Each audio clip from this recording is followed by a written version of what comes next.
Hoy, 23 de abril, celebramos el Día del Idioma Español y también el Día del Idioma Inglés, porque coinciden con el fallecimiento tanto de Miguel de Cervantes como de William Shakespeare.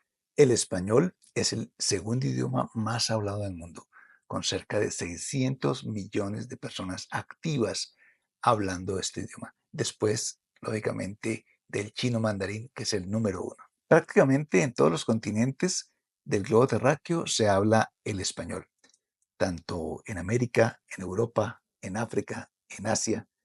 Y esto es porque gracias a su facilidad se ha expandido a lo largo de la historia y también de las conquistas y hoy a través del Internet. Ya sabes entonces, si hablas español, tienes una gran ventaja porque puedes ir a cualquier parte del mundo y hacerte entender en este idioma.